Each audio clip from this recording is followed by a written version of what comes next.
Pode colocar pra gravar. Pode soltar agora, porque a gente sincroniza. Tá, já tá gravando. A gente fez aquele esquema do 1, 2, 3, 4, 5, 6, 7, 8 pra sincronizar e aí o Marvin se vira depois. Entendi. Beijo, Marvin. Isso você tá ligado que isso vai entrar em algum momento, né? Eu sei disso, o Marvin me ama. Os erros de gravação, essas coisas em off, são os que deixam o podcast mais legal. Ele Com faz certeza. essa graça. Ele sempre diz que não adianta a gente pedir pra cortar, que ele não vai cortar, então. Eu virei até funkeiro na mão do Marvin. Muito bom. Maravilhoso. Ainda bem que vocês já aprenderam quem é que manda no podcast. Dragon News Podcast, o seu podcast competitivo de Pokémon TCG. Whatever was, cash tab is my real test. Train tab is my cause. I will travel across the land, searching far and wide. Salve, galera! Muito bom dia, boa tarde, boa noite. Eu sou Alan Cruz, vulgo Cato Play, e essa semana a tristeza bateu no coração porque perdemos o nosso querido Orlando Drummond, o Scooby-Doo. Então, gente, assim como o Cato acabou de falar da morte do Orlando Drummond, durante a semana, 3 dias após a morte do Orlando Drummond, a gente também perdeu o Mário Monjardim, que era a voz da Salsicha. Foram vozes que fizeram muita presença na nossa infância, porque não só esses personagens, eles também fizeram outros personagens icônicos, nossos sentimentos à família, e bora seguir. Mas temos um convidado especial e é presente. Olá, pessoal. Meu nome é Augusto. É um prazer aqui agradecer a participação. E vai à Alemanha. Ô, louco. Eu sou João Alcim e eu já digo desde agora que estou preocupado e decepcionado com 2 notícias. Fala, galera, eu sou o GH e eu preciso voltar a treinar Pokémon. Precisa mesmo, tô precisando de ajuda. Eu sempre falo isso, mas nunca eu peço também. ajuda também, então. Pra ser sincero, tem mais de uma semana que eu não abro o TCG Online, cara. Não, tem que abrir. Uma semana, Tem que cara, abrir, eu preciso tem falar 2 amanhã. meses que eu não abro. Ô, louco. Tem 1 mês e meio, eu acho que eu não abro Pokémon. Tá desiludido depois do último Team Challenge. Pode ser também. O GH depois do Team Challenge tá tipo a defesa do São Paulo quando levou o gol de empate do Flamengo. Acabou o menino. Ei.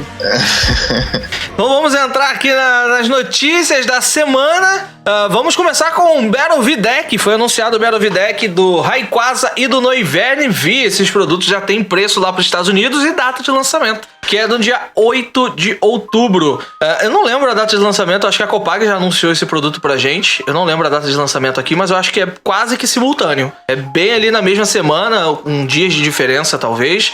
E lá fora, pelo menos, a gente tem a confirmação de que ele vem com playmat, contadores de dano, na sua versão, acho que na versão grande, no bundle. Mas na versão menorzinha é aquele Battle V-Deck que a gente já teve, do Victini, da Gardevoir. A diferença é que vem com essas cartas que, principalmente o Rayquaza, é extremamente competitiva. É uma carta que, pra comprar avulso, provavelmente não vai ser barata, do Rayquaza, e é um produto que te garante uma cópia dela numa arte alternada e que, sinceramente, gosto mais do que a arte da coleção. Eu, pelo menos, né? Então, Rayquaza, extremamente jogável, vai ser uma carta que vai jogar muito bem, tem um grande potencial dentro do formato, vamos ver se vai flopar ou não, mas eu acredito que vai ser uma carta que vai chegar mudando muito ali o nosso formato. O Noivern nem tanto, né, galera? A gente já conversou sobre essas cartas em outros programas, mas eu acho que o Noivern não vê muito jogo, não. O meu querido GH, o Noivern, você acha que tem potencial ali?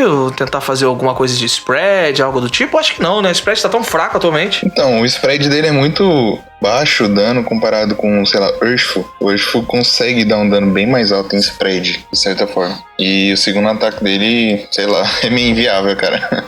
Você deixar os dois com a mesma mão hoje não é tão fácil, o dano é pequeno, é 180. Se tiver um VMAX, tem VMAX dele? Não tem, né? Não. Ainda não, acho. Não, é só ver. Então, por enquanto, eu não vejo nada pra ele. E só pra falar, a Copag anunciou o lançamento do negócio aí, só não disse data. Porque Aí já anunciou que vem. a ferramenta de treinador 2 já tem lançamento, pro início do mês de agosto. Por isso que eu falei que não sabia se tinha data ou não. Não, eles não deram data, não. Então, sobre essas 2 cartas aí, vou aproveitar e dar o meu pitaco. Essa é a notícia que me deixou decepcionado, que eu falei na abertura.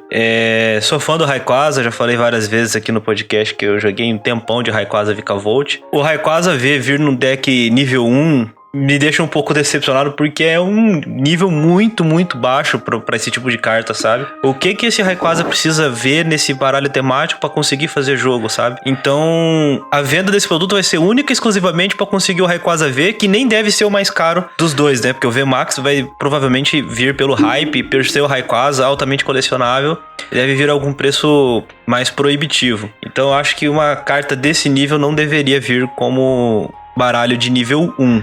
Se ela viesse, por exemplo, como um baralho de nível 2, como o do Inteleon que a gente viu um tempo atrás, eu acho que já faria mais sentido, porque teria o VMAX, seria um produto que venderia feito água, né? Bem mais fácil. O Noivern eu também acho que não vê jogo, porque tem algumas condições bem complicadas, né? Spread de 20 nesse formato nosso é muito pouco.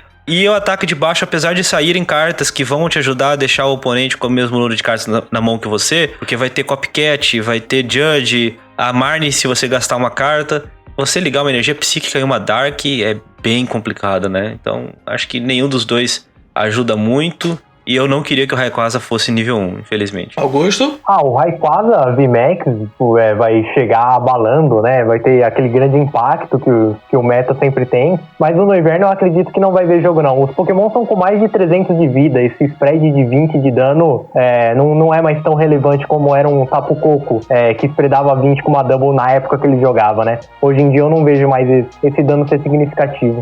Inclusive, desculpa te cortar, Cato, mas eu tava conversando até com uns amigos ontem, né, o Dantas, o Paulo, que sempre falo deles aqui, são ouvintes também do podcast, deixar um salve. E a gente tava até pensando nessa possibilidade do Rayquaza jogar, porque tendo, por exemplo, o Urshifu VMAX do formato, nesse primeiro momento a gente ainda tem 1000, mas logo depois da rotação, por enquanto não temos nada que vai barrar dano no banco, e o Rayquaza vai enfrentar um grande problema pra conseguir bater o Urshifu, né, porque o ataque de baixo, o Rayquaza vai perder, obviamente, 2 Fluffs no banco, né, que é o motor do baralho. Então, eu acredito que ele vai ter um grande problema após a rotação, apesar de jogar muito agora enquanto não rotacionar. Nesse curto espaço de tempo, né, entre o lançamento dele e a rotação, ele tem um grande potencial, mas depois eu acho que ele enfrenta, por enquanto, um pouco de problema.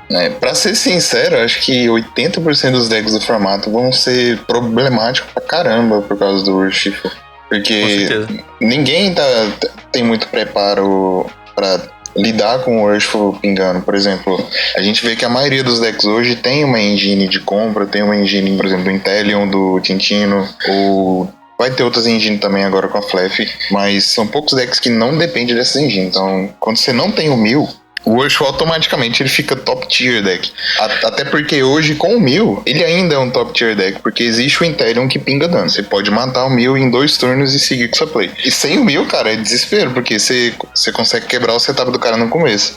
E um dos únicos decks que não sofre pra isso é o Cavalo Psíquico, que ele não depende de Pokémon pequeno pra poder rodar. E aí... E ainda bate na fraqueza. Bate na fraqueza dele, não vai ter mais a Jirachi GX, então vai ficar meio que uma dualidade entre esses dois decks. E vai ter um terceiro deck que provavelmente é Dark, pra lidar com um cavalo. Então você vai ter, tipo, esse triângulo aí e alguns decks comendo por fora, mas eles têm que desviar dos Urshifu, porque o Urshifu vai dominar a maioria dos decks. Mas Dark eu acho que só o Eternatus vai ter espaço, porque não tendo o Yavaio pra transferir energia, vai ser muito mais complicado de jogar. E até o Yavaio, que tá vindo nos baralhos de Eternatus, vai fazer falta pra você poder transferir as energias jogando com o Moltres. Mas realmente o Urshifu vai ganhar um destaque nesse formato ali, logo nesse início de pós-rotação, que vai ser difícil de bater, cara. O que vai ter de pessoal jogando com Shadow Rider pra counterar o Urshifu vai ser gigante. Eu acho que Eternatus vai dar uma segurada por um tempinho, até ter uma resposta pra dano no banco. Que a gente vai ter o Gengar também, cara. Tem um Gengar também, né? Eu tinha esquecido do Gengar, que tem tempo que a gente não revisita essas cartas. O Gengar também dá um sufoquinho pro Eternatus, dependendo. E sai agora junto, né? O Gengar. Ele vai sair em Céus em Evolução, Se eu não me engano, Na real, o Eternatus ele vai ganhar muita peça nova. Sim. O Augusto pode até comentar aí, porque, cara, toda carta que sai boa é pro Eternatus, cara. Tem o Umbreon, tem aquela carta que a gente tava comentando num cast com o Pedrinho lá, o Liepard. É Liepard que vai ser o Marshadow de evolução? De evolução? Eu acho que é o... Não lembro, mas... eu acho- Não é Liepard, não. Qual que é o nome da carta, cara? Não, É o Tivu, né? Isso, tipo, que é o Marché da Evolução. Vai pro Eternatus também, então... Eu não tô descartando Eternatus, não. Ele vai ser bonzão. Ele só ganha peça nova toda... Mas eu falei... É só toda ganhar coleção, Eu falei peça nova. isso mais É. pela questão da fraqueza. Entendeu? Vai ter que jogar com... Tipo assim... O Eternatus vai ser um coadjuvante. Vai jogar pra abrir o banco pra você ter mais possibilidade de jogo. Pra colocar o Tivu ali, né? Pra você colocar o básico do Tivu pra evoluir e girar a mão. Pra você ter ali o Umbreon pra poder evoluir pro VMAX e dar um alvo no banco. Pra jogar de Gengar. Eu não sei como é que vai ser isso não, cara. Jogar isso tudo dentro do baralho de Eternatus vai ficar muita coisa, mas sei lá, não sei como é que vai ficar essa consistência não. Você já parou pra pensar, Augusto, no Eternatus pós-rotação, com esse tanto de carta que tá lançando que pode encaixar bem no deck? O Eternatus é imortal, né? Toda coleção nova falam que o Eternatus vai morrer e ele sempre volta, né? Mesmo com o Urso foi assim, né? Agora com o Urshifu, o Eternatus não joga mais. E ele tá jogando até hoje, né? Ele tem um pouco de altos e baixos, óbvio que se o formato tiver com muito Urso, o Eternatus abaixa um pouco. Mas nunca o Urso vai prevalecer tanto, né? Porque tem outros decks que counteram. Então acho que ele vai continuar forte sim. E vocês estavam falando do Urso pós-rotação, né? Tem um detalhe muito importante. O Jirachi GX cai. Então o Urshifu vai voltar a ter fraqueza, né? Não vai ter nada que previne a fraqueza dele. Então eu tenho minhas dúvidas se ele vai jogar tanto assim, porque eu não vejo ele ganhando do Calyrex psíquico. Então vai ficar nesse triângulo, né? A Dark ganha do Cavalo, o Cavalo vai ganhar do Urso, o Urso vai ganhar do Dark. E aí vem o Rayquaza, que não tem fraqueza. Por isso que eu acho que o Rayquaza, por não ter fraqueza, vai chegar sendo um deck neutro, um deck que vai conseguir jogar contra tudo. Então, mas perde um... Nossa, chega a dar até um quentinho no coração ouvir Mas isso. perde um pouco pra Urshifu, porque vai montar os Fluff no banco, o Urshifu botou as energias e tira os Fluff. E aí o Rayquaza não joga. Essa é a questão, não tem como segurar o dano no banco. Sim, tem um Talvez supporter, o Rossi, que ele... Eu ia falar isso agora. Ele liga duas energias do descarte e é uma forma de acelerar a energia também. Não sei, tem que analisar melhor como vai ser Sim. a partida, né? Mas se ele matou as Fluffs, ele não causou nenhum dano no Rayquaza, então ele ainda tem que nocautear 2 Rayquazas. É uma partida jogável, uma partida interessante. Verdade. Vai ser bem equilibrado ali, né? E sim, você falou do Eternatus ser imortal, que não morre no final. Ele, pra mim, eu já falei isso várias vezes no Esquece aqui, ele vai ser o novo Pikachu Zekrom, que todo mundo disse que ia parar de jogar, e o bicho joga até hoje. Não tá tendo tanto destaque, mas joga até hoje. Você vê aí de vez em quando aparecendo nos torneios. Eu enfrentei um há umas 2 semanas, talvez. Não lembro se foi na Teal Series ou se foi no Carteado Sônico. Que eu enfrentei um que tava numa build focada em jogar com a Green. Pikachu Zekrom Green. Eu falei, cara, e jogou bem pra caramba, fez bom resultado no torneio. Então é um baralho que agora não tem muita popularidade, mas ainda joga. E eu acho que Eternatus vai ser assim até rotacionar. Também acho que vai ser. E é só que ele deve dividir um pouco da popularidade dele com o Gengar, porque o Gengar é fraco. É a luta também, né? Mas tem o Umbreon fraca grama, então... O Umbreon eu acho que é mais luta, agora suporte que eu vi mesmo. aqui. O Umbreon é mais suporte, cara. Eu não. Pra Eu Eternatus, achei que ele era fraca grama, mas ele é fraca luta, então dá na mesma hoje. Eu ainda acredito num deck de Umbreon sozinho. Eu também, mas o Umbreon ele funciona muito como suporte. Ele vai jogar tipo Lycan Rock. Funciona, sim. Não, ele vai funcionar em vários decks que não são Dark, inclusive. Sim, mesmo que seja só pra habilidade dele, cara. Entrar em campo e dar um alvo no banco, o efeito da Ordem da Chefia numa habilidade de Pokémon, você evita ter que usar a Ordem naquele turno. Você abre espaço pra usar, sei lá, uma Magnolia pra ter mais draw, abre espaço pra você usar uma Marine pra quebrar a mão do oponente, entendeu? Então abre espaço pra você usar outro tipo de apoiador no turno que não seja a Ordem da Chefia. Imagina, você precisa usar uma Spectra no turno, porque tem um Zamazenta te atrapalhando na frente, ou é Decidueye, sei lá, tem 2 Decidueye em jogo, sei lá, mano, sei lá. Vamos numa situação que você precisa usar uma carta ali importante, você baixa um Umbreon, dá o alvo no banco, usa a Spectra pra dar um nocaute, sei lá, e... Entendeu? Vocês entenderam, né? Pra não ficar tão confuso como sempre. Entendendo. Entendeu? Te dá a possibilidade de usar um apoiador no turno e dar um alvo no banco. Caraca, 2 frases eu resumi o que eu tinha que falar. Enfim.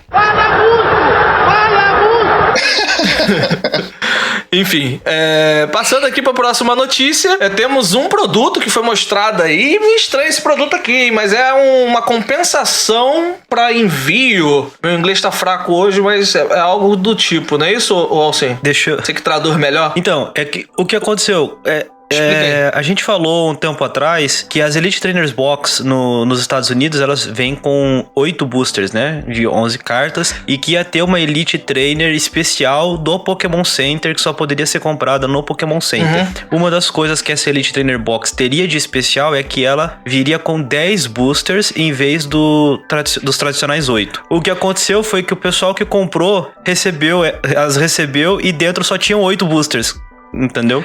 Então, acho que parece que foi um lote inicial que saiu com erro, uma coisa assim. Então, todas as pessoas que compraram esse lote inicial na Pokémon Center, para cada Elite Trainer Box defeituosa, eles vão receber tipo um blister, tipo dos Triple Packs, né? Que a gente conhece aqui, com 2 boosters, uma moeda do Raikou que não tinha sido anunciada. Legal. Que eu acho que é bem parecida com a moeda do Raikou, que já foi lançada, inclusive. Eu tenho uma moeda muito parecida. E dentro desse blister ainda tem uma carta do Articuno de Galar V, do Moltres de Galar V e dos Aptos de Galar V. Então, é um produto só para essas pessoas, né? Para compensar o problema na compra da Elite Trainer Box do Pokémon Center. Show, né? Só de vir ali as aves de Galar, eu acho bem interessante, cara. Se o cara não tem, ele já tem pra guardar ali. Moltres joga no Eternatus, Zapdos joga muito bem, Articuno também tem espaço, principalmente em Rogue, dá pra colocar ele, que descarta 2 cartas da mão e dá um draw. Eu acho legal, cara. Principalmente esse packzinho aí, eu acho bem decente.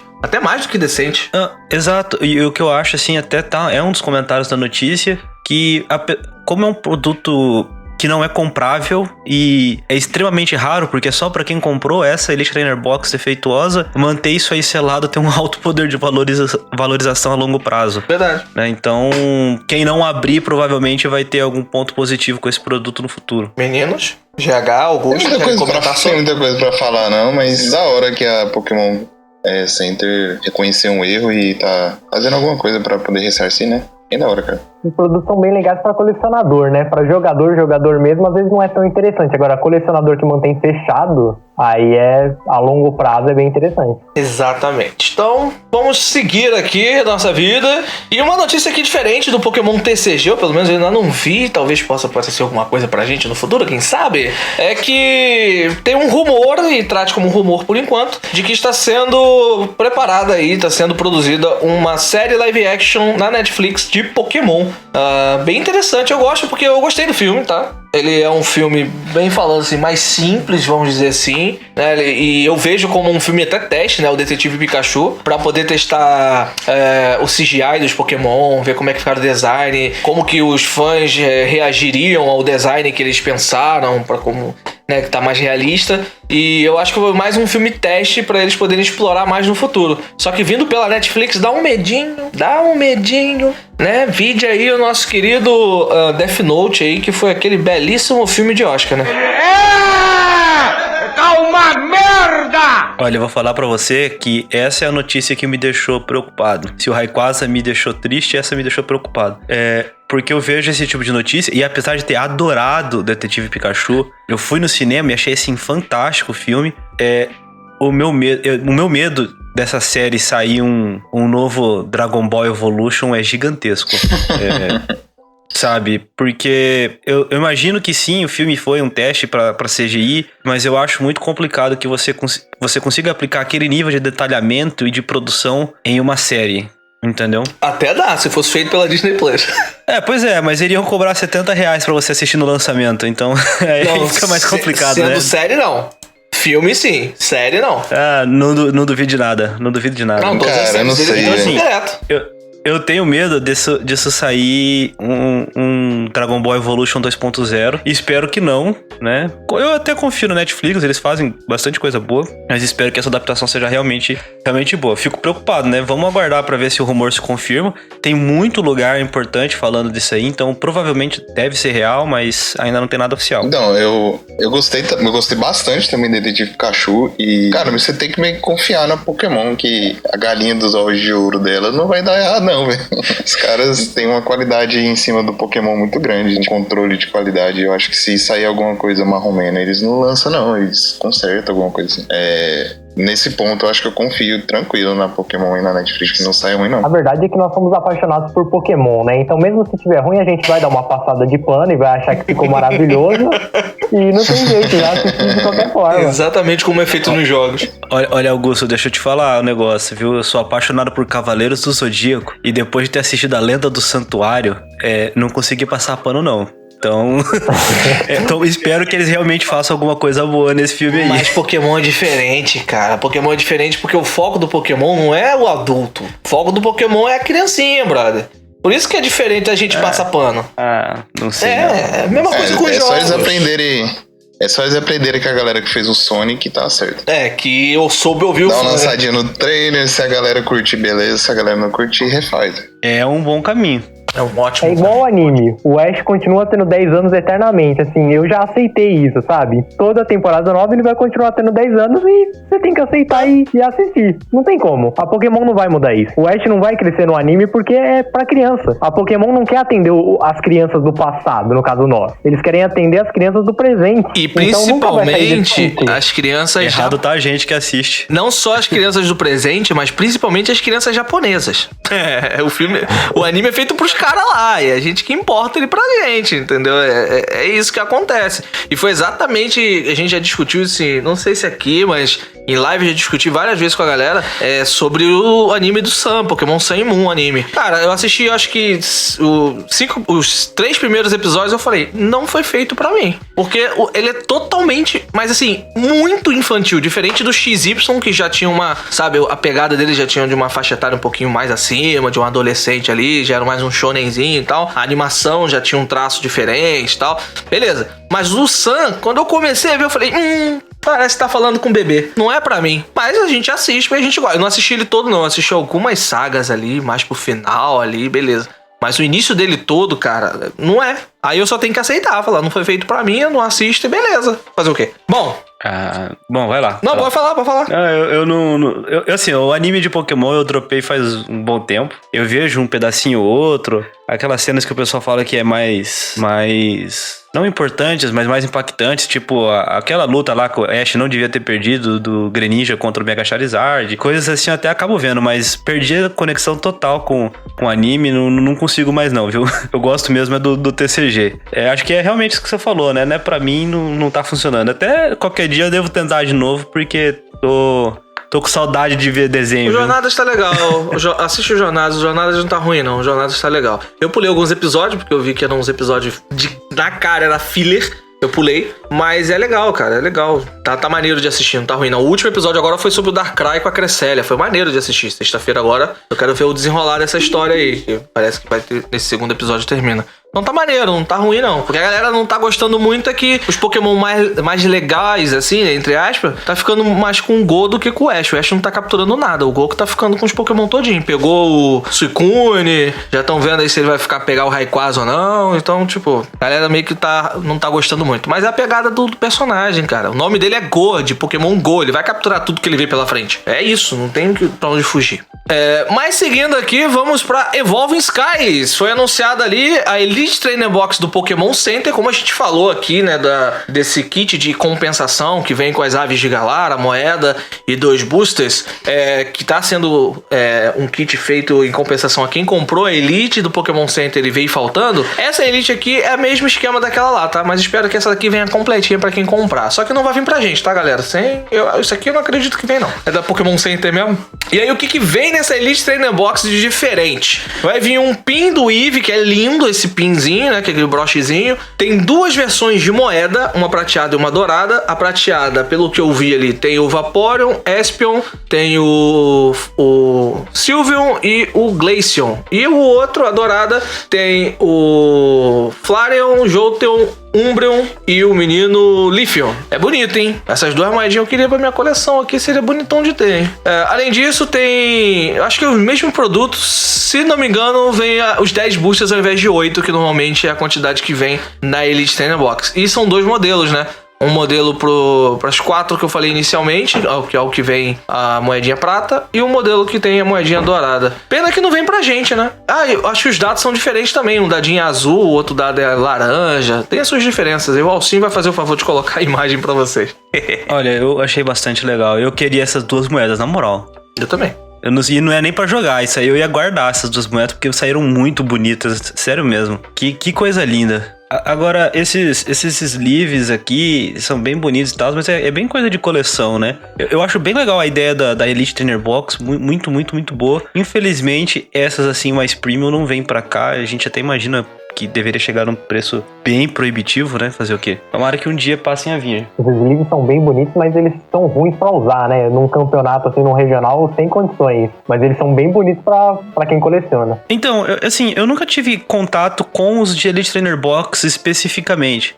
Desses sleeves, assim, que não são mate, o único que eu já usei foi aquele da Ultra Pro de Pokébola, sabe? Sim. É algo parecido com aquilo lá ou é pior? É parecido com aquilo lá. O meu primeiro sleeve, quando eu comecei a jogar, era um do Pikachu da Ultra Pro, parecido com esse da Pokébola. E ele descola, a estampa, né, começa a descolar, é horrível, sem condições. É ruim mesmo. Assim, eu falo que pra quem tá começando, vai jogar os primeiros torneios ali de Liga, League Challenge, dá pra usar. Mas pra jogar torneio de muitas rodadas e muito grande, não dá pra usar não. Realmente não dá pra usar não. Se você vai jogar os seus primeiros torneios ali e tudo mais, beleza. Mas eu nem pra isso eu acho que indicaria porque ele é muito mais colecionável, cara. Pra você colocar uma ultra rara da coleção. Imagina, você tem uma coleção de Evolutions, sabe? De vários tipos. Tem Evolution X, tem Evolution que vai vir agora VMAX, Evolution de vários, né, comum e tudo mais. Pô, você pega um sleeve desse bonitão aí, que é verde, azul, rosa e roxo,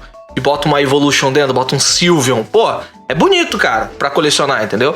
Mas assim, se você não tem outra opção, comprou a Elite Trainer Box, tem ali o sleeve e você vai jogar os seus primeiros torneios, beleza. Agora, pra jogar um regional, não leva não. Vai passar mal. Cara, o que eu mais gosto dessas Elite Trainer Box é o kit de dados. Você é louco, cara. É sempre muito, muito bonito esses dadinhos transparentes que vem. E agora vem esses dados aí que é super funcional pra gente hoje em dia. Igual a gente tava comentando no cast passado aí. Tá tendo tanto dano, cara, mas tanto dano que os dadinhos de 6 fáceis, que vai até do 1 ao 6 mesmo, não tá dando conta, não. Você precisa desses dados de dano maior, porque senão você vai enfiar 20, 30 dados só do seu lado da mesa. Tem isso, né? As vidas estão muito altas, né? Tá ficando complicado. O HP tá alto cara. demais. Aí esses dadinhos salvam. Ainda bem que eu tenho os meus aqui, né? Eu acho que eu tenho uns 3 ou 4 kits de dados assim. Que eu... Na verdade não, um desses kits é da Elite Trainer Box do Solgalho. E ele ainda era no formatinho padrão, né? De pontinho, não é número. Mas as novas do Charizard, do Urshifu, do Zamazenta que eu tenho também já são no esquema novo. É bom, já tem uma quantidade boa pra jogar nos torneios. E eu gosto do dado maior também, transparente, que eu acho ele bonitão.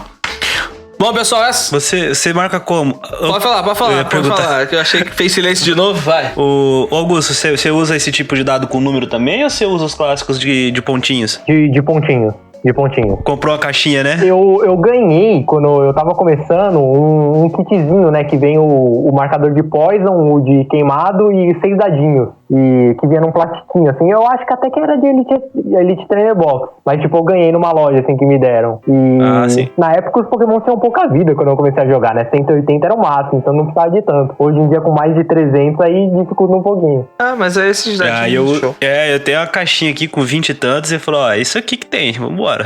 Eu comprei pro regional. Eu guardava os meus num saquinho mesmo, era um saquinho plástico que eu colocava as moedas, os marcadores e os dadinhos dentro. Eu nunca tive essas caixinhas aí. Uma caixinha boa. Eu comprei pro Inter de São Paulo e depois do susto do meu playmatch, eu usei uma bolsinha que eu ganhei de um podcast que eu sigo, que eu ganhei um fone de ouvido, uma bolsinha maneira, aí eu comecei a usar essa bolsinha pra jogo. Que aí cabe o playmatch, cabe os dados, cabe a deckbox, cabe tudo. Aí dá pra jogar legal. E é pequenininha, dá pra carregar de boa. Então, essa foi a última notícia de hoje. Mais um recadinho pra vocês é que hoje, né? Hoje, o dia que tá saindo esse cast, provavelmente tá saindo no dia 1º. Só um pouquinho. Faltou aqui não tinha link. A do Drizzly que a gente ia falar dos... Faltou do Drizzly? Tá logo depois da Elite Trainer. Cadê? Scalper atuado Scalper atualizado? Fala, explica isso daí. Sumiram da liga. Então. Então vamos lá. Eu levantei esse ponto porque a gente tem visto, assim, vamos colocar de outros termos, né? O pessoal geralmente usa a Liga Pokémon como base para poder verificar preço, fazer compra, achar lojas mais confiáveis para poder comprar cartas, né? E aí você consegue ter uma ideia da variação de preço das cartas no TCG brasileiro, aqui no mercado brasileiro. Infelizmente tem gente usando a Liga Pokémon como um meio de mais atrapalhar do que ajudar. E um grande exemplo disso, que aconteceu essa semana da gravação do podcast, é o do Drizzly. Porque essa mecânica de você buscar treinadores com o Drizzly, com o Inteleon, tá se mostrando muito forte, estão jogando em vários baralhos. E o Drizzly é uma carta incomum que de repente foi de 10, 15 centavos para 15 reais. O que é um aumento muito, muito, muito absurdo.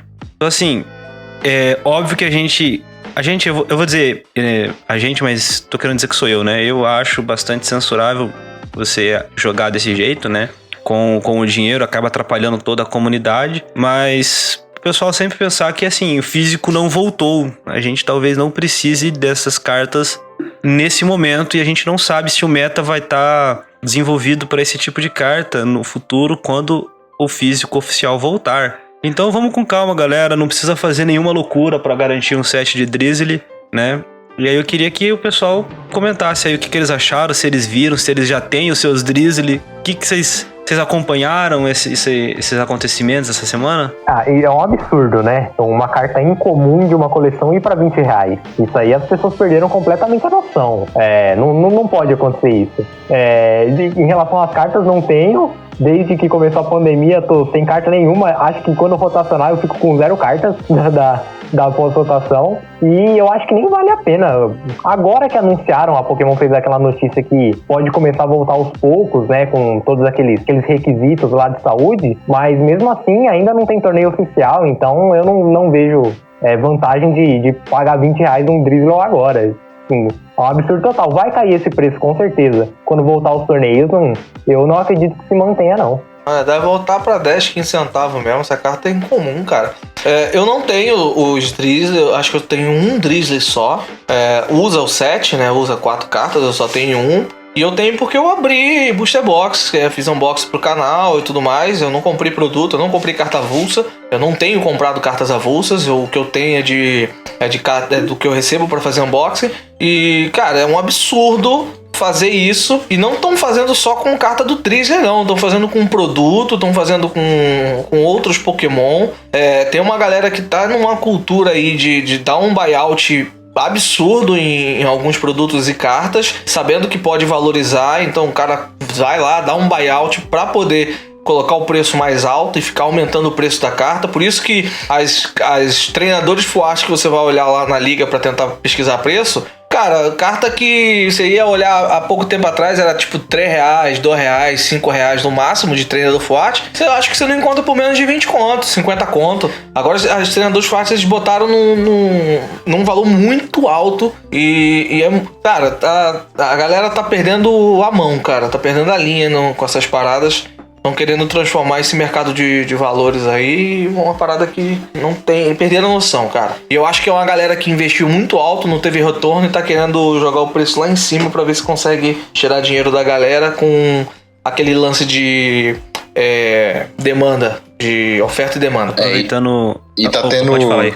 E tá tendo outro movimento aí, cara, que tem loja grande comprando o Ice Rider Calyrex VMAX a 40 reais. E tá fazendo exatamente esse movimento aí, de tirar do mercado o Ice Rider Calyrex VMAX. E quando o jogo voltar, deve botar o preço lá em cima, cara. Então, não é só com o Drizzle, a gente vê desde o ano passado também com as cartas fortes. Tinha muita gente tirando as cartas fortes do mercado pra jogar o preço que quiser. Então, é recorrente e já tem um tempo já. Mas agora tá pior porque a quantidade de jogadores aumentou, a quantidade de pessoas que tá comprando pra revender aumentou e muito, tá saturado.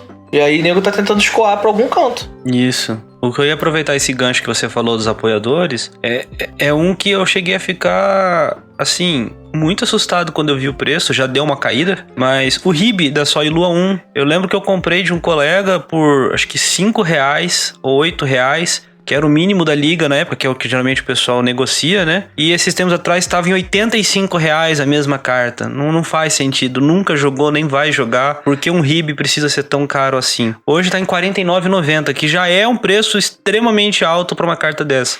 E o que mais me surpreende nessa notícia é que a gente sempre viu o pessoal atuando e fazendo esse scalping com cartas que são ultra raras, cartas jogáveis, cartas difíceis de se encontrar. Quando o cara passa a mirar uma carta incomum para fazer isso, eu acho que a gente tá chegando num nível do mercado tá ruim, estragado, a comunidade tá muito problemática, sabe? Isso não deveria acontecer. De forma alguma. GH, você que teve experiência com Yu-Gi-Oh!, se eu não me engano, Yu-Gi-Oh!, isso aconteceu também? Isso acontece no Yu-Gi-Oh!? Tem algo do tipo? Cara, acontece de certa forma. Era menos comum a galera tentando tirar do mercado, até porque no Yu-Gi-Oh! Nunca teve tanta facilidade de você consultar outras lojas pra poder achar carta, porque até pouco tempo não tinha liga Yu-Gi-Oh! Inclusive, eu acho que tem, sei lá, 2-3 meses que criaram a Liga Yu-Gi-Oh! Então você tinha que pesquisar loja por loja, individualmente. Inclusive, a gente até comentou isso no grupo de WhatsApp, que a Liga, querendo ou não, ela ajuda um pouco nisso, apesar de que ela é parte do problema, mas ajuda um pouco. Mas, cara, quando tinha uma carta escassa, é tenso. É, tipo, muito tenso. Quando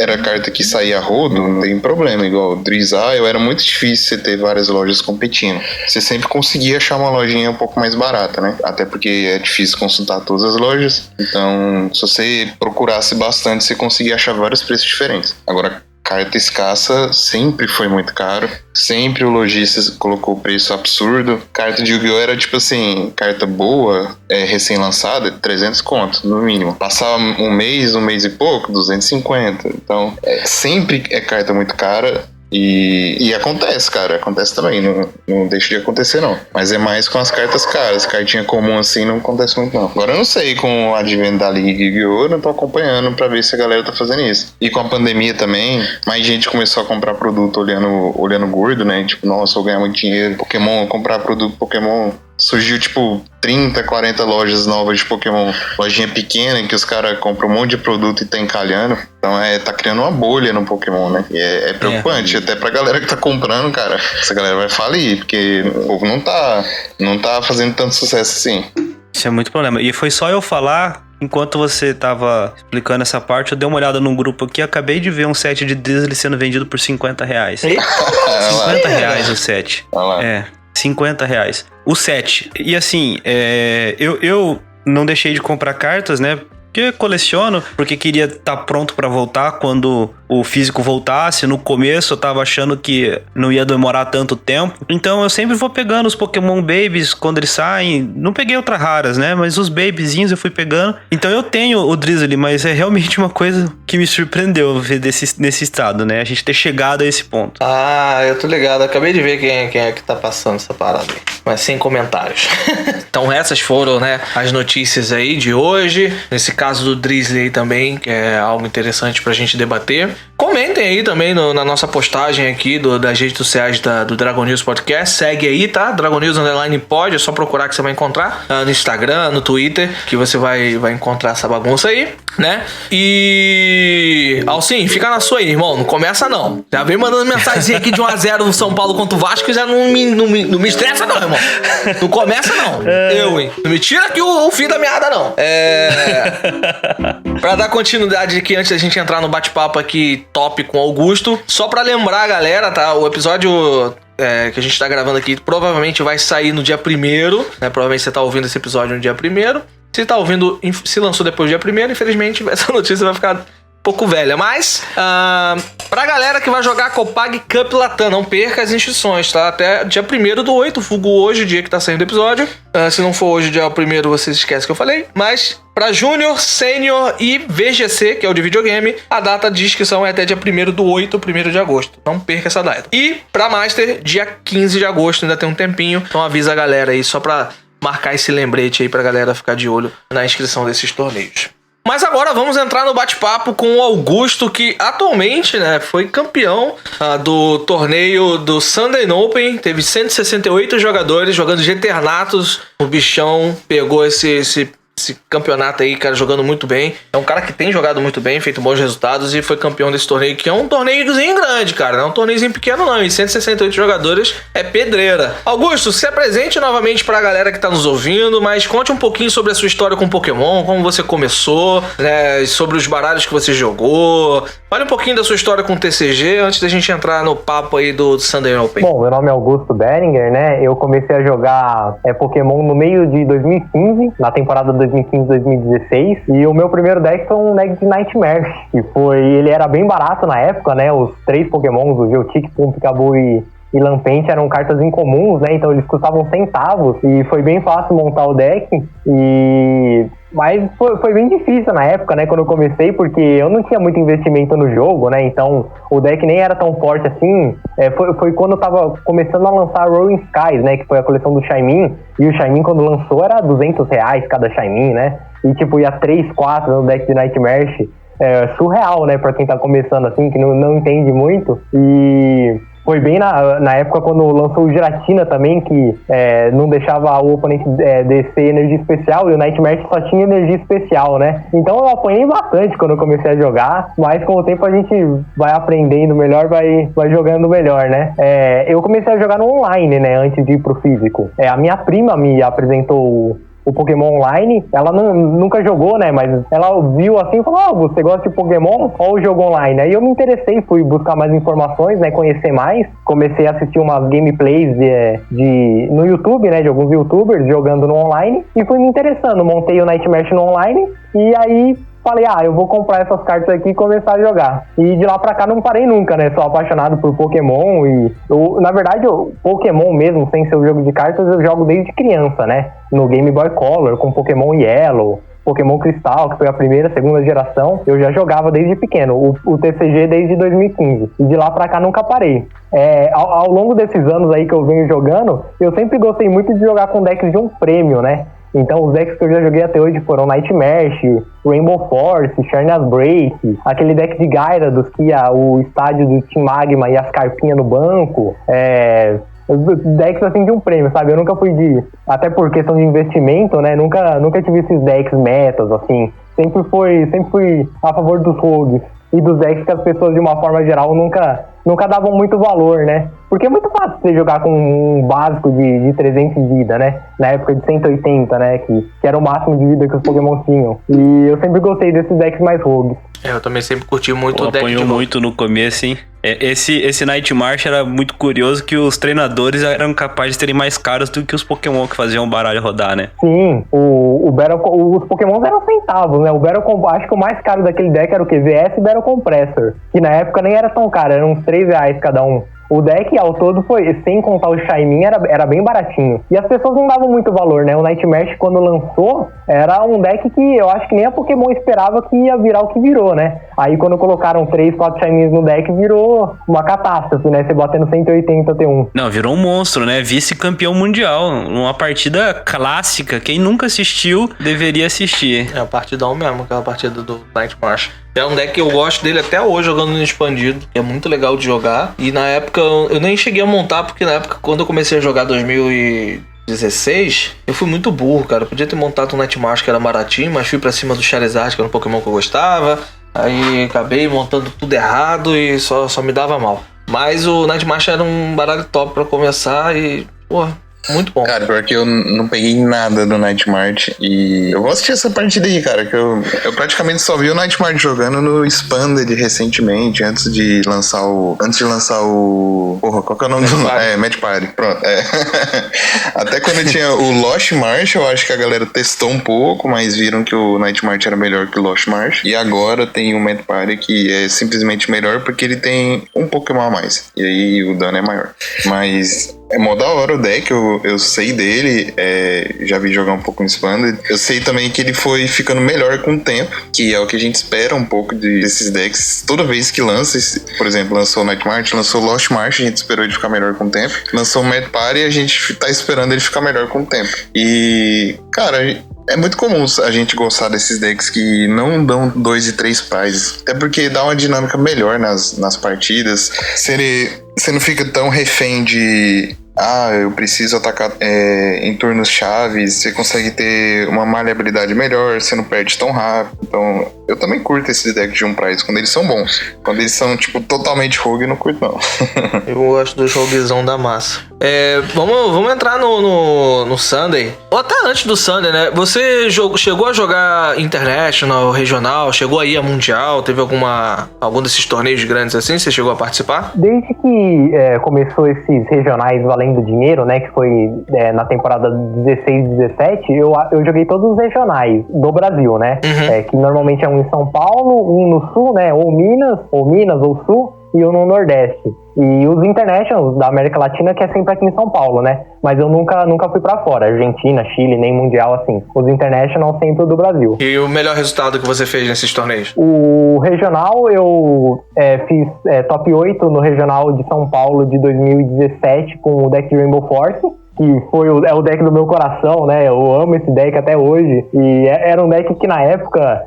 Aliás, quem me conhece dessa época me chama até hoje de Rainbow Boy, né? Eu fiquei, pros mais antigos assim, até hoje não consegue me chamar de Augusto. Rainbow Boy. E na época ninguém acreditava muito no deck, né? Porque, como eu falei, né? Esses decks rogues as pessoas normalmente não botam fé. Então eu ter conseguido chegar num top 8 daquele regional, num regional que desse do Ivy Plume era um deck mais jogado, né? E o Rainbow Force dependia muito de item, de Elixir, Expert Share, trainers meio. Então foi uma conquista assim que eu fiquei muito feliz de ter alcançado. E eu também consegui um top 32 de Malamar e o Tane-Krosna em 2019. Muito bom. Pra galera entender, a gente vai ter um deck de Silva. O Silva VMAX ele vai ter uma mecânica parecida com o Rainbow Force, que era os Ernest que batia vezes a quantidade de tipos de Pokémon no banco. E aí, quando ele jogou, tinha Pokémon de Dual Type. Tinha um Galvantula, que era elétrico e grama, né? Tinha um Pawniard, que era... Tinha Volcarona, que era grama e fogo. O Pawniard, que era metal e noturno. Acho que era metal e noturno mesmo. Então, tinha Pokémon que possibilitava você ter... Você pode ter 5 Pokémon no banco, 5 tipos diferentes, mas esses Pokémon de 2 tipos poderiam ampliar isso para 2, ao invés de ter 5 tipos diferentes, poderia ter 6, 7, né, tipos diferentes no banco para você causar danos a mais. Era 30 de dano, Augusto? Agora eu não lembro. Era 10 mais 30 para cada tipo diferente no banco. Então, foi um deck que surpreendeu. Aqui na cidade tinha um rapaz que jogava de Rainbow Force. É um deck que surpreendeu uma galera mesmo. É um deck bem legal de ver. Eu não consegui testar, porque na época eu não tinha as cartas nem no online nem físico, e era ruim de eu arrumar, mas era muito legal de ver a galera jogando. Era maneiro demais, cara. Eu curti demais. Aqui na cidade o Rainbow Force dominou a liguinha. Teve acho que um mês e meio, todos os vencedores da liguinha semanal foi um rapaz que jogava de Rainbow Force. Era muito forte. Aqui também tinha um desses, que só jogava de Rainbow Force. Mas era um deck bem da hora, eu gostava dele. Sim. E, bom, como foi aí o seu encontro com o famoso Eternatus VMAX, cara? Você já, assim que lançou o Eternatus, você já ficou de cara pra poder montar o baralho? Como é que foi ali você com o Eternatus? Já que, galera, ele foi campeão com o Eternatus, né? Vamos entrar no assunto do Eternatus aí, que a lista dele é bem interessante. O Eternatus, ele tem uma mecânica parecida com a do Rainbow Force, né? Que o dano aumenta de acordo com o Pokémon do seu banco, né? Então isso já é uma mecânica antiga que eu gosto bastante. E o Eternatus, eu joguei a Copag Cup, né, de Eternatus também. Inclusive, fui com a mesma lista que o Rodrigo, que chegou na final. A gente treinou junto, montou a lista junto, né? E ele acabou chegando na final. Eu acabei caindo no primeiro top de Single Elimination. Mas ele conseguiu chegar na final, então o Eternatus é um deck bem consistente, é um deck que usa 4 cópias de bastante cartas, né? Eu gosto de decks assim, que são 4 cópias da maioria das cartas, porque isso mostra uma consistência. Eu não gosto muito de colocar ficando 7, né? Uma carta pra isso, uma carta pra aquilo. Eu acho que o segredo do TCG é você fazer o básico. Se você fizer o básico, você tem grande chance de ter um resultado bom em torneios grandes, né? Em torneios que tem muitas partidas e que você nunca tem certeza exatamente do que você vai enfrentar. E no Sunday Open foi isso, o deck tem uma bad match pra urso, não tem como ganhar de urso, só se eles zicarem. Se eles rodarem minimamente, não tem como. E mas não tem nenhum deck que ganha de tudo, né? Então, o Urso não tá tão popular hoje porque tem bastante Calyrex. Então, se eu enfrentar o Urso, que eu enfrentei, né, nesse torneio na primeira fase, eu perdi de um Urso, mas foi o mesmo raciocínio da Copag que eu e o Rodrigo tivemos, né? Se a gente enfrentar o Urso, perdemos. E tem que ganhar do resto. E se enfrentar o Urso sem chororô, não tem o que fazer. Eu acho que esse é um raciocínio bem interessante na hora que você tá montando um baralho, porque é um ponto que eu vejo muitas pessoas fazerem, não, porque esse baralho aqui eu ganho com certeza disso aqui, 90% das vezes desse outro, aí eu adicionei essa carta pra ganhar aquele baralho lá, essa outra pra ganhar do outro, mas isso obviamente vai diminuir a sua consistência. Quando você foca em ter a consistência e aceita que você não consegue ganhar de todos os baralhos, né? Porque se tivesse um que ganhasse de todos os outros, só teria dele no torneio, né? Porque todo mundo jogaria só com esse. Então, às vezes, aceitar a derrota pra um baralho, tentar escapar deles no pareamento e focar na consistência contra os demais que você tem realmente chance de vitória, é um bom caminho, né? Nessa questão, né? E eu vi, porque você, na lista, né, que vai estar lá no nosso Instagram, não tem a energia de proteção de fraqueza que muitos Eternados antes tinham, né? Aceitou que a fraqueza é luta e vai perder pro Urso, provavelmente, né? Mas contra o resto, o baralho é consistente o suficiente pra jogar. É só dessa filosofia aí. Pode falar. É só dessa filosofia aí, cara, que se a match é tão ruim, você só aceita ela, cara. Não precisa perder espaço no deck pra poder melhorar ela, não. Quando eu e o Rodrigo estávamos treinando pra Copag, né, que não era essa lista, era um pouquinho antigo, mas só pra entender um pouquinho a ideia que a gente tem, né, a gente chegou a testar o Eternatus com energia de fraqueza, com 4 zigzaguns, com Scoop Up Net pra voltar zigzagun e com aquela luvinha. Tem uma luva que bate mais 30 se você tem fraqueza ao Pokémon ativo do oponente. Então a gente fez pra tentar ganhar de Urso, sabe? Porque 270 mais 30 dá 300, com os pings daria pra nocautear. Só que a gente chegou à conclusão que isso era muito espaço na lista e que no final das contas a gente ia perder de qualquer forma. A partida continuava ruim. Então não adianta. Quando você tem uma auto-loss tão grande quanto essa, você só aceita e deixa a lista o mais consistente possível pra você conseguir ganhar do resto. Porque se você fizer X2 num torneio, por exemplo, de suíço, você foi bem no torneio, você provavelmente passou pra segunda fase. Então você tem que se garantir nas partidas ganháveis. A auto-loss não tem muito o que fazer. Eu também sou dessa filosofia aí de você se preparar muito bem pra 90% das partidas que você tem certeza que você consegue desenvolver muito bem seu deck e chance de vitória. E aquela que você realmente sabe que não vai rolar, você, meu irmão, só aceita e chega junto. É o que eu tenho plantado muito com a galera da live, né? Que eu tenho feito uma live de estudo, mapeamento, treinamento, análise do meta pra gente poder traçar estratégias e ir atrás de, né, crescer mais no jogo, entender mais o jogo. E eu falo, galera, aceita, mano. Tem ali um baralho que tem. Eu tô treinando muito de Calyrex, né? Como a gente tinha falado mais cedo. E, cara, pegou Look Metal e pegou ADP com muitos Arsenal, aceita que o cara vai vir pra cima de você de metal. E aí já era, irmão. Perdeu. Agora, pegou Shadow Rider, pegou Urshifu, pegou outro baralho que não seja, aí dá jogo. Então é focar nisso, focar nas melhores partidas que você tem pra poder ganhar e pensar também que, mano, você vai jogar um torneio. Quantas rodadas tem? Tem 9 rodadas. Cara, eu preciso fazer 18 pontos. Eu posso...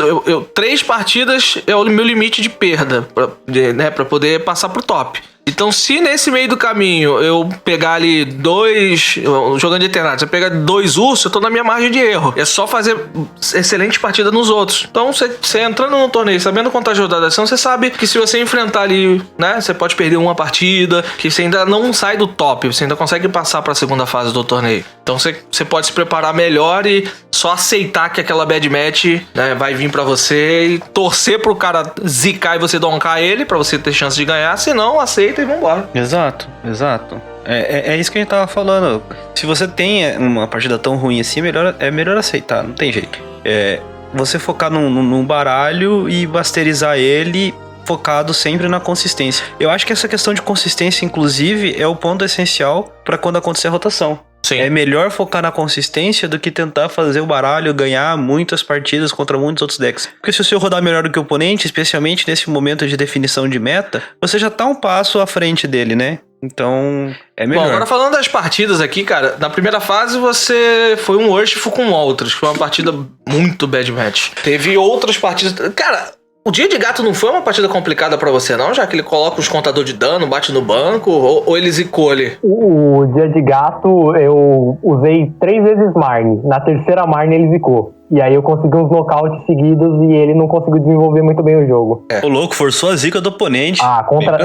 Contra decks de um prêmio, quando você joga contra Spiritomb também, se ele roda muito bem, esses decks assim de bichinho você precisa Marne em seguida até ele ficar. Essa é a estratégia, porque se eles rodarem bonitinho, ele provavelmente vai ganhar. Porque o Eternatus Max dá 3 prêmios, né? E você precisa atacar com ele, não tem jeito. O Moltres, quando ele bate, ele coloca 30 de dano em si mesmo, então não é tanto negócio. Se o Dia de Gato rodar certinho, é bem complicado a partida. Ah, curioso, cara. Eu não tinha pensado assim. Não tinha imaginado esse baralho tá tão... Voltou, cara. Voltou com uma lista bem tão interessante. Forte assim no... Voltou com uma lista muito boa, meta. Jogando com o Inteleon, cara. Voltou com uma lista muito legal. Eu tô jogando porque vocês sabem que eu sou apaixonado por Dia de Gato. E é um dos meus decks preferidos. Ele voltou a jogar e ele tem boas partidas contra a maioria dos baralhos, cara. Se desenvolvendo, né? Zicou já era. Não é difícil dele zicar, não, mas, cara, tá jogando muito bem no meta. Eu acho que um dos jogadores que apareceu ganhando o torneio, não um torneio tão grande, mas ganhando o torneio, foi o Vini Fernandes, jogando de Dia de Gato, surpreendendo uma galera aí que não tava esperando e ganhando, né? Na segunda fase. As cartas são só e lua, né? Só e lua? Dia de Gato é só e lua. As cartas são só e lua. Vai rotacionar agora. Então já era. Faz parte. Ele ganhou uma adição, né? Que foi o Purugly, que bate 120. Não usa. Mas não usa? Não usa. Ah, eu achei que fosse usar. Porque antes... 4-3 Dia de Gato, 4 Spur. Não usa a evolução do Spur. Usa um do cachorro, do gato lá de fogo, que eu esqueci o nome. Litten. Do Litten. Usa um Litten e usa a linha de Weezing pra usar com a Roxy, pra colocar contador de dano. Basicamente isso. Um milzinho, um machado pra tirar estádio e o restante ali pra fazer ele rodar. É basicamente isso, cara. Interessante. Dependendo da partida, você bate com o Litten pra o cara não recuar, já deixa um contador de dano, usa ali uma Fione pra tirar o ativo e bater no banco e dar nocaute, fica pingando dano. É bem aquela estrutura antiga do Dia de Gato, só que atualizada por causa do Inteleon, que o Inteleon agora ajuda ele a buscar o que quiser. Se não tivesse dado essa sequência de Marnes aí, o cara ia ter problema, hein, Augusto? Ia. A minha esperança era essa. Primeira Marne, o cara voltou. Segunda Marne, o cara voltou. Eu falei, se ele voltar da terceira Marne, parabéns, ele merece ganhar. E não voltou.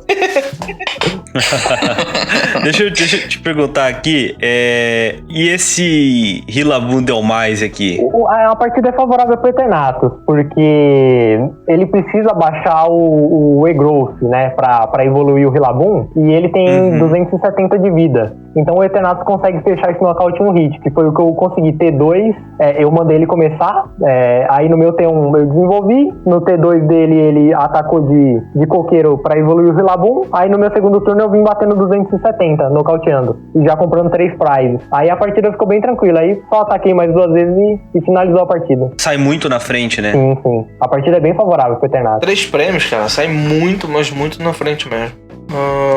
Esse Shadow Rider que você perdeu na segunda fase ali, cara, tu zicou? Não, esse que eu perdi foi o mesmo que eu enfrentei na final depois, foi o mesmo Shadow Rider.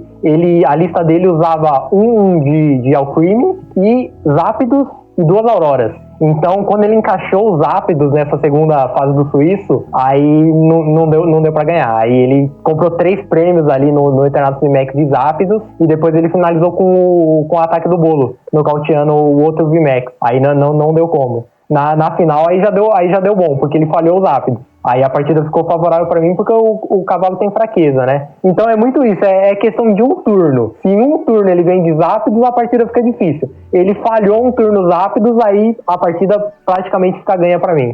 Menino de esse do Alcremie... Não, peraí.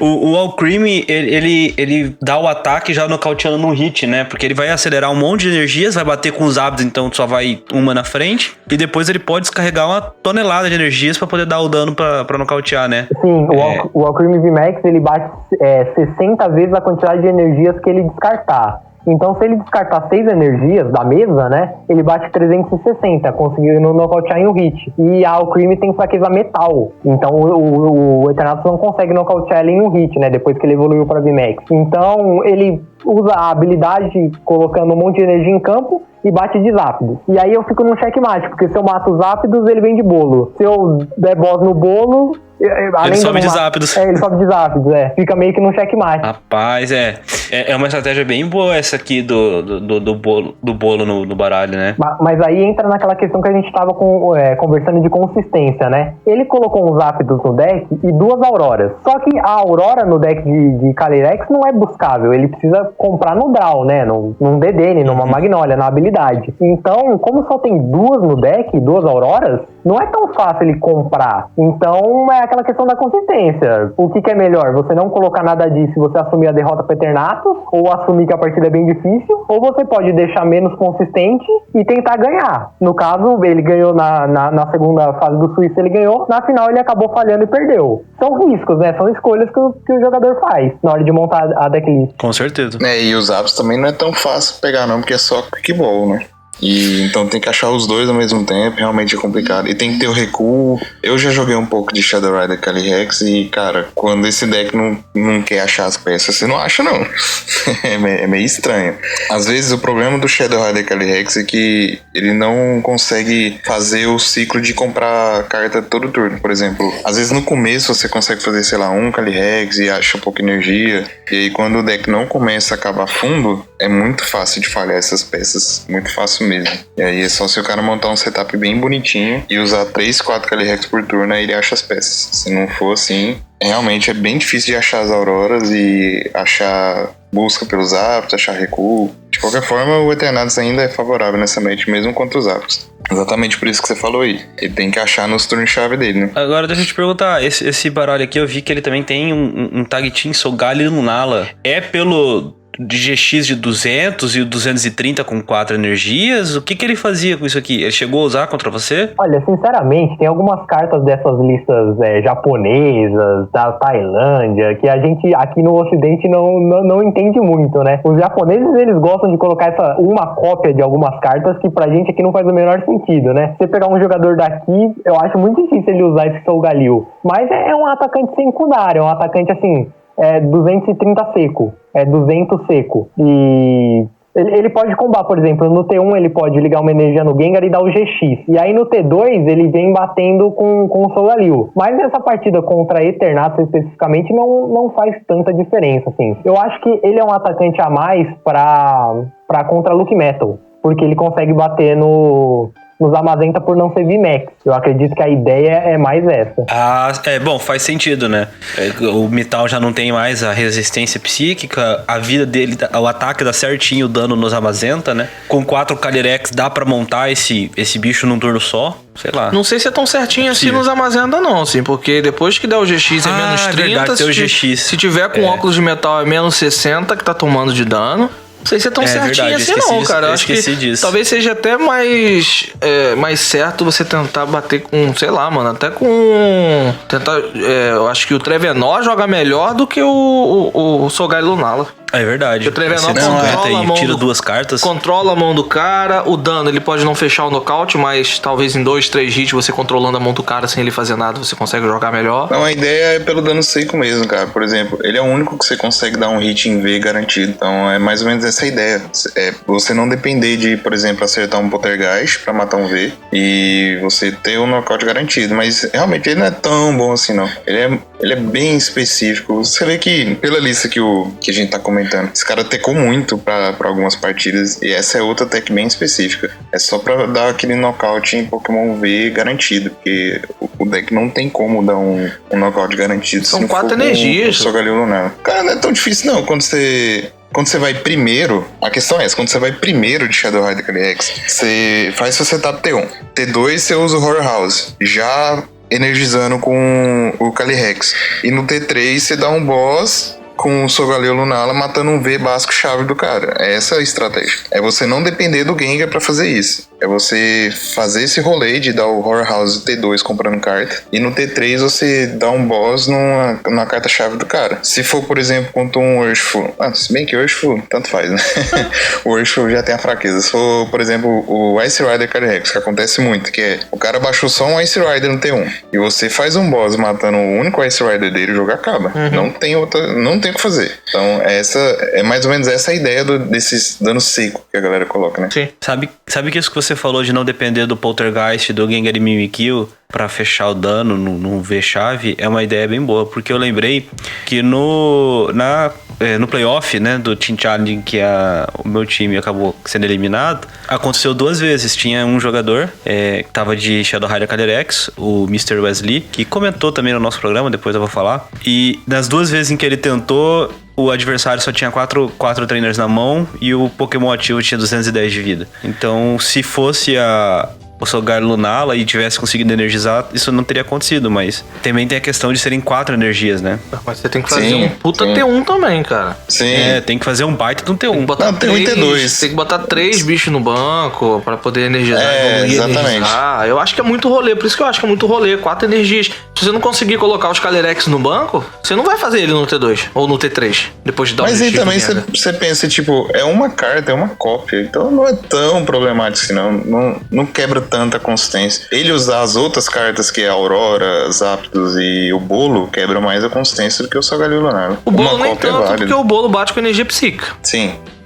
Tem, mas ainda é uma linha de evolução que não tira um pouco da sua consistência. Bom, uma diferença que eu vi aqui na sua lista, cara, que normalmente não vê, é o Darkrai, cara. O Darkrai que bate vezes a quantidade de energia ligada a ele ali, né? 60 mais 20 de dano pra cada energia Dark ligada a ele. A habilidade agora que eu não lembro o que faz. Mas essa adição aí é basicamente pra enfrentar Decidueye? Isso, exatamente. Ele é um Pokémon Baby, né, que consegue bater no Decidueye, e a lista também vai uma Fib e um Palped. Então são 3 nocautes certos que eu consigo dar nos Decidueyes. Os Decidueyes estão jogando com Inteleon, né? Então pra ele evoluir o Decidueye, ele precisa fazer algumas linhas de Inteleon pra evoluir e buscar Harry Candy, buscar as coisas que ele precisa. Então a estratégia básica é no início do jogo acertar boss no Hobbit, antes dele evoluir, ou nas linhas de Inteleon, e aí levar 3 prêmios garantidos no Decidueye, com a Fib Palped e o Baby Darkrai. Eu tava conversando com o Vini mais cedo também, e uma outra carta muito boa pra colocar, se você não quiser usar o Darkrai, é o Guzzlord, o Baby Guzzlord, que bate 120 e compra um prêmio a mais. Então ele faz mais ou menos o mesmo trabalho. Você vai dar 2 ataques no Decidueye e comprar 2 prêmios. Também é uma adição boa que pode ser feita no lugar. É basicamente pra Decidueye. Com a vantagem que esse Guzzlord aí não vai ter a fraqueza grama que o Darkrai tem, né? Sim, exatamente. Mas o Guzzlord também não consegue levar o Decidueye em um hit, né? Porque ele vai bater 120. Aí você vai usar o Zigzagoon, né? Pra fechar o nocaute. Sim. Os 2 Zigzagoon fecham o nocaute. É uma boa, cara. Faz sentido. Eu queria perguntar pra você, que a gente olhando aqui o final do torneio, né? Dá pra ver que você, na segunda fase do Suíço, pegou 3 mirrors, né? Sim. Como é que o baralho se comportou nessas mirrors aí? O baralho se comportou muito bem. A mirror que eu perdi, o cara usava uma Cheryl. E isso fez a diferença na mirror, porque ele curou um dano de um Eternatus de Max, e aí ele acabou ganhando nos turnos, né? Na contagem de prêmio. Essa partida foi bem interessante, eu fiquei bem, assim, não revoltado, mas eu falei, nossa, o cara comprou muito, porque eu usei uma Marnie nele, e ele tinha um Sneasel no banco, ainda não era o Ivaio, e ele eu falei, bom, eu vou dar uma Marnie. Ele já tava com o banco lotado, então ele não podia dar Crobat. Eu falei, pra ele conseguir usar Cheryl, ele vai precisar comprar uma energia do turno, ou o Ivaio e a Cheryl, em 4 cartas, 5, né, com o draw do turno. E ele conseguiu. A hora que ele fez isso, eu fiquei, nossa, não é possível. Cara, parabéns, você merece ganhar esse jogo, porque você comprou muito nessa Marnie. E aí ele acabou ganhando na corrida de prêmio.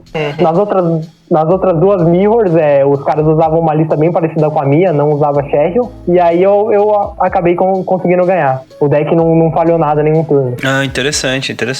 A Cheryl fez a diferença nesse ponto, então. Fez. E isso também entra novamente naquela questão da consistência, né? Eu não uso Cheryl porque, foi o que eu falei, ele deu muita sorte de ter comprado tudo que ele precisava naquela Marnie, sem usar Crobat, sabe? Porque se ele não comprar Cheryl ali, ela seria útil só especificamente naquele turno. Em qualquer outro turno ela não ia fazer diferença. Então é uma cópia de uma carta que você vai usar em partidas específicas e que você vai precisar dela em turnos específicos. Então eu não gosto muito, eu não usaria. Mas é aquela coisa, né? Se o oponente usa e acerta no turno certo, aí isso ganha o jogo. Merece ganhar daí, né? Sim. Como você disse.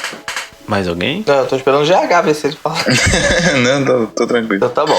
Deixa eu te perguntar outra coisa. Como é que você se prepara pro torneio? Ou decide a lista que você vai usar? Ou a modificação que você vai fazer? Você fica de olho... Porque eu realmente não sabia por onde começar, então eu tomei à frente e fiz um começo, né? Porque eu comecei a fazer esse mapeamento e estudo do meta, de olhar os torneios, ver o que tá aparecendo, tentar ver as diferenças entre os baralhos que estão em cada torneio, para ver stats diferentes e tentar montar uma lista ali para um próximo torneio, tentar prever o que vai acontecer. Como é que você prepara a sua lista pro torneio que você vai jogar? Tipo, é igual, a gente vai tem um Sunday no domingo, né?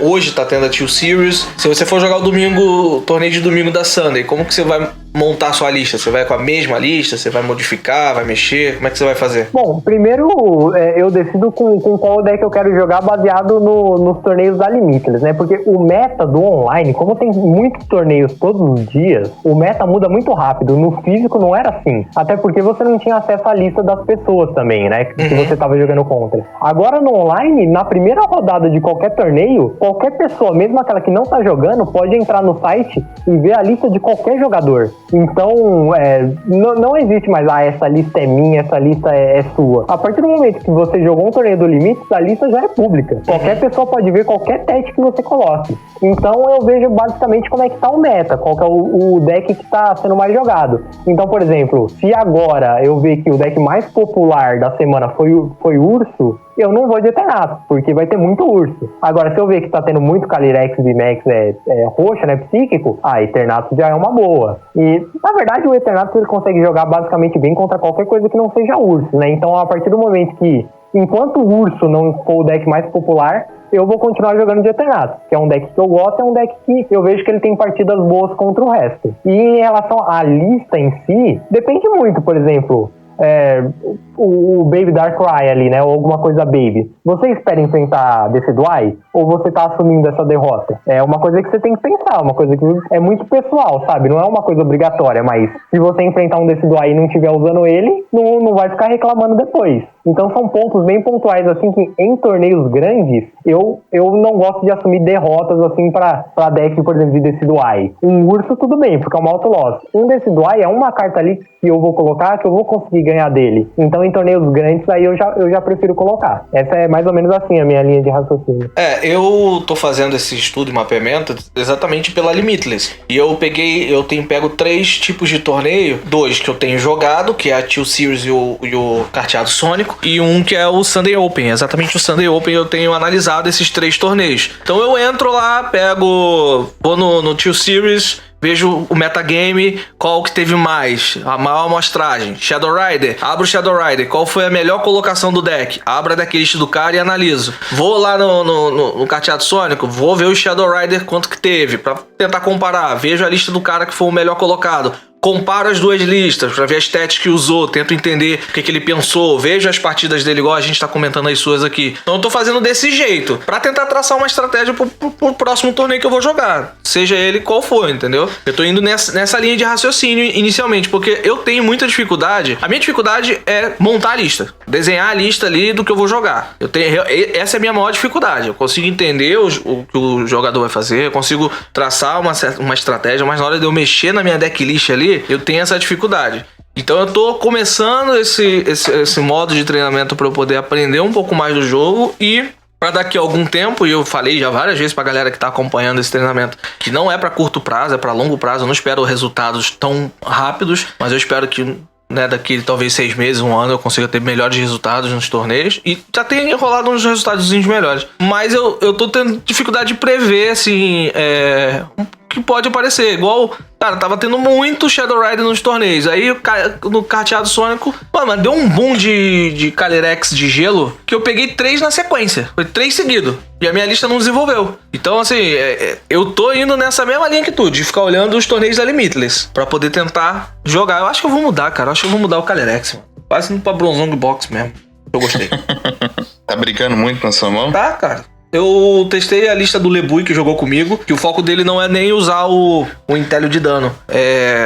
Ele usa um Crobat na lista, mas ele usa mais ele usa 4-4-2 e do Inteleon de buscar recurso. O foco dele é ganhar em 2 hits e buscar e ter os recursos na hora que ele quer. Então, tipo, evolui ali o Drizzly, pega o recurso que ele precisa naquele turno, evolui o outro Drizzly no outro turno, sem se preocupar muito em encher muito, não encher, mas tipo, de ter que evoluir rápido pra logo ter os Intélio pra ficar pingando dano. Então ele joga mais suave. Foi uma partida que o cara jogou muito comigo e eu gostei da ideia que ele teve, sabe? Deixa ali como mais suporte e cai dentro no porradeiro que ele já dá um bom dano. Em 2 hits você leva qualquer Pokémon do formato. Tem um bom HP pra tomar um hit só tomando de metal, acredito eu. Só o metal mesmo tomando, né? De Zacian ou de Mawile, se o GX já tiver batido o ADP. Então, assim, é aquela partida complicada. Então, pela estrutura dele vou usar os Drizzly no Intélio só pra buscar o que eu preciso no turno e ter essa consistência de ter o que eu quiser no turno. E bato de Calyrex da forma que... Gostei.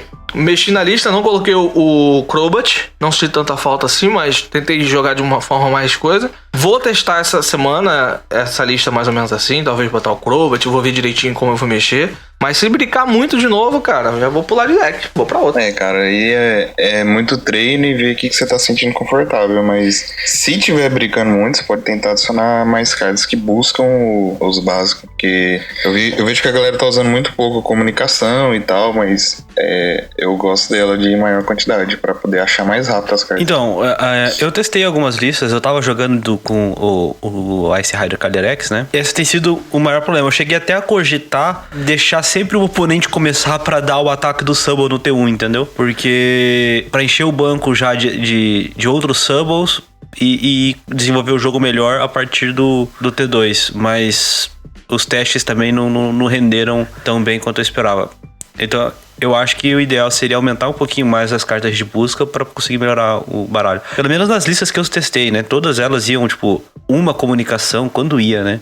Então, sei lá. Uma coisa também pra se preparar pra torneio, né? Eu não gosto muito de ficar trocando de deck toda hora. Eu gosto de focar num deck e mudar a lista. Mas ficar mudando o deck, eu penso assim... Foi o que eu falei, né? O Pokémon, às vezes, você precisa fazer o básico. Então, você tá jogando de Eternato, você precisa ligar energia T1. T2, energia VMAX bateu. Se você falhar isso, às vezes você perde uma partida porque você falhou uma coisinha básica, sabe? É uma energia do turno, é uma evolução. Se você fizer o básico, às vezes é o suficiente para você conseguir ganhar aquela partida. Eu vejo muita gente pegando a lista do cara que ganhou. O cara ganhou com essa lista aqui, a lista deve ser boa. Aí pega a lista. Aí vai jogar com a lista, nunca jogou com o deck na vida e joga errado. E acaba perdendo porque faz umas jogadas erradas, sabe? Não sabe porque tal carta tá lá, usa na hora errada, joga as matches de forma errada. Então eu acho que o principal é isso, é você saber jogar as partidas, saber o que você tem que fazer em cada partida, antes de ficar pensando em deck, sabe? Porque não adianta nada você pegar o deck um dia antes do torneio, sem ter treinado, sem saber as cartas direito e jogar. A chance de dar ruim é muito grande. Porque Calyrex eu tô jogando desde que lançou a carta do Calyrex. A primeira lista que eu testei, até compartilhei com o GH, foi uma lista com uma estrutura muito parecida com a do Victini e VMAX, que tava, né, antes jogando com a Rapidash de Galar, energizar ela pra colocar dano e depois fechar nocaute com ele, né, mas não tava fluindo tão bem, jogando com Frostless também pra poder acelerar a energia e usar um outro apoiador do turno. E aí quando joguei com Calyrex também de Tintino, e aí a do Inteleon eu tinha testado, não tinha curtido tanto, mas aí depois eu vi o potencial e a força, comecei a jogar a versão de Inteleon, e desde que lançou eu só tenho testado e jogado de Calyrex, né? Eu não alternei, às vezes eu alterno na live, que é pelo entretenimento, mas torneio, eu só tenho treinado pra torneio mesmo com Calyrex, só que tem brincado muito na minha mão, então por isso que eu tô começando a querer talvez mudar, porque às vezes, cara, não vai rodar comigo, não sei o porquê, ele não vai rodar comigo. Ou é o online também, que tem hora que o online parece que ele fala, esse deck você não vai jogar não, porque esse deck não funciona contigo não. ADP, mesma coisa.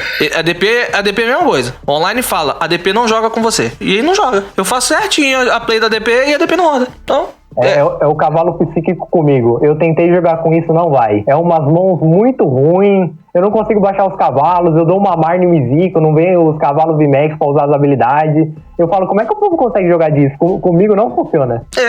Exatamente isso. Eu tô insistindo no Calyrex, porque eu gosto muito do deck. Eu acho que é um deck extremamente forte pra jogar. Ele tem partidas excelentes contra a maioria dos baralhos do formato. Até contra a DP, porque a DP tem ali o Mawile que ataca bem contra, tem o Zacian que ataca bem contra. E até contra Luke Metal eu tava conseguindo ter umas boas partidas contra Luke Metal. Só que, cara, o deck não rodar, brincar o tempo inteiro com você é complicado, cara. Aí eu começo a pensar, mudar de deck, que aí se tá dando muito errado com esse deck, vamos pro outro. E aí começa a focar no outro. Mas o que você disse é certo. Escolhe um baralho que você quer jogar, joga com aquele baralho e treina com ele, só vai modificando as cartas, vai vendo, testando o TET, testando a estrutura daquela mesma lista, sem ficar trocando muito de deck. Porque senão você tá, tipo, jogando com vários decks diferentes. Aí você vai jogar com o ADP aqui agora, mas você tá com a cabeça do Eternatus. Aí você não desenvolve. Confunde as estratégias. Isso é verdade. Pra jogar pro torneio, é sempre melhor focar num deck só. Eu quando abro o online assim, só pra me divertir, eu tenho lá os decks montados, jogo uma partida com cada e tal, mas se eu tô com algum torneio em foco, o negócio tem que ser o quê? Não, eu vou jogar com esse baralho, eu vou jogar várias partidas com esse baralho. Porque até você descobre caminhos do deck que não são tão óbvios, né? Não, eu vou fazer isso pra no próximo turno fazer aquilo, e assim vai. Só jogando com o deck, garantindo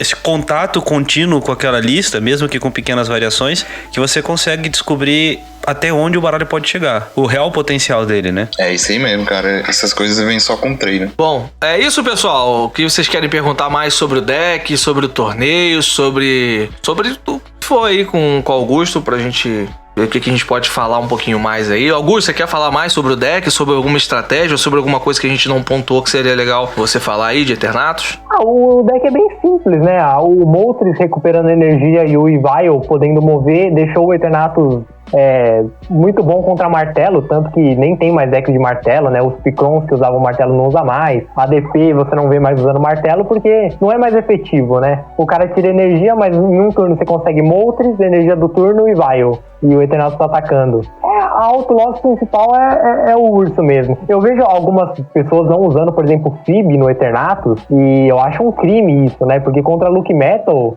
você precisa da Fib pra bater nos Amazenta, né? Ah, mas tem 2 Moltres. Mas não resolve, assim, é muito suicídio você depender só dos Moltres.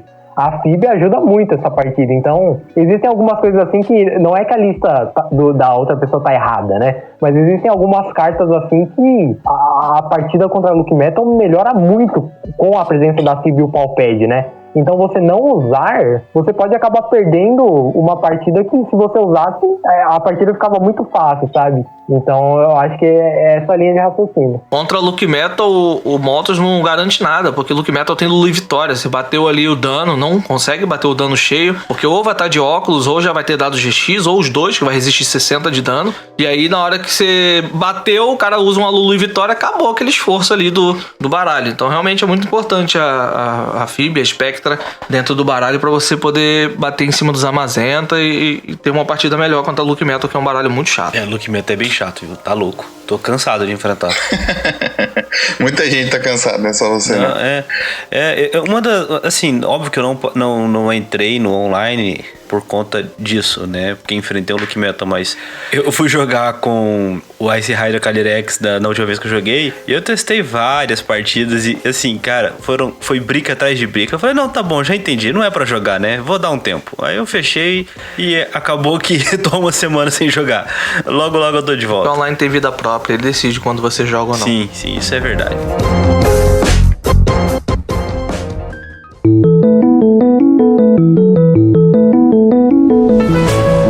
É isso, pessoal, esse foi o nosso bate-papo de hoje com o Augusto. E antes da gente entrar na nossa parte final aqui do podcast, eu quero chamar o nosso querido professor Pokémon, João Alcim, para trazer o Rolling da semana. Então vamos lá. Na semana passada, o Rolling que eu deixei tinha a ver com a interação entre duas cartas, o Mimikyu V e o estádio Trilha para o Cume. Qual era a situação? Eu baixei o meu Mimikyu V, usei a habilidade boneco postiço dele, deixando ele imune. E no turno seguinte, o meu oponente puxou o meu Mimikyu pro campo ativo e baixou o estágio Trilha para o Cume. Então eu queria saber se a habilidade do Mimikyu continuava protegendo ele, apesar do Trilha para o Cume tirar essa habilidade. Então vamos lá. Se a gente ler a habilidade Boneco Postiço do Mimikyu V, ela diz o seguinte: quando você jogar este Pokémon da sua mão para o seu banco durante o seu turno, você poderá prevenir todo o dano causado a este Mimikyu por ataques dos Pokémon do seu oponente até o final do próximo turno do seu oponente. Então o que faz? Isso não é uma habilidade do Mimikyu que está ativa protegendo ele o tempo todo, como por exemplo a habilidade dos Zamazenta V. A habilidade do Mimikyu, ela... Quando o jogador abaixa o banco, o Pokémon, você pode ativá-la. E uma vez ativa, esse efeito não depende mais da existência ou não dessa habilidade. Então, mesmo que o estádio Trilha para o Cume, no turno seguinte, retire a habilidade do Mimikyu, o efeito continua funcionando e, portanto, ele continua sendo imune. Para a semana que vem, aproveitando a presença do nosso convidado Augusto Beringer, o ruling da semana tem a ver com Eternatus VMAX.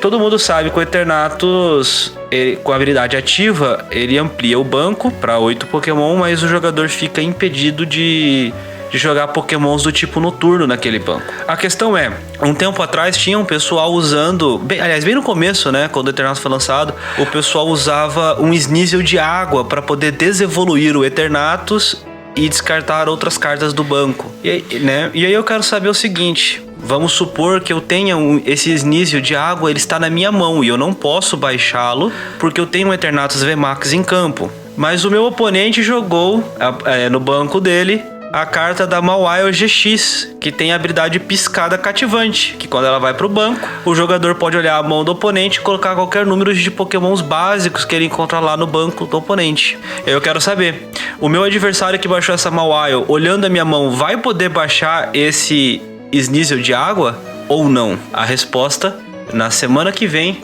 aqui no Dragon News Podcast. Então é isso, pessoal. Esse foi o nosso programinha semanal, vindo pra vocês com muita informação legal aí. E hoje o programa incrível, hein? Aprendendo muito sobre Eternatus VMAX. Eu começo encerrando por aqui. Eu sou Alan Cruz, vulgo Catoplay. Você me encontra nas redes sociais do canal Catoplay, no YouTube, na Twitch, no Instagram, no Twitter. Você vai me encontrar aí, é só procurar Catoplay que você me encontra. E tamo junto, rapaziada, até semana que vem. E quero agora chamar o nosso querido Augusto Beringer pra poder se despedir. Mano, faz seu jabá, fala pra galera te seguir onde você, tiver aí suas redes sociais aí, e se despeça também, galera. Até semana que vem. Fui. Bom, primeiramente gostaria de agradecer vocês pelo convite, Eu acho muito legal participar desses podcasts. É o primeiro podcast que eu participo, Já participei de vídeos no YouTube assim, mas podcast é o primeiro e eu acho muito legal participar disso. Agradeço o convite. E o meu Facebook e Instagram é Augusto Beringer. No Twitter tá como Guto Beringer, porque não deu pra colocar Augusto, aí ficou Guto Beringer. Mandar um abraço também pro pessoal que sempre treina comigo, desde que eu comecei a jogar, O Eduardo Romanelli, o Rodrigo Gianni, o Marcos Curibara e o Felisberto. E um abraço também pro pessoal da Dungeons, que é a loja que eu jogo Team Challenge, os dois primeiros Team Challenges aí eu representei a Dungeons. E um abraço pro pessoal aí. É isso aí, obrigado. É isso aí, galera.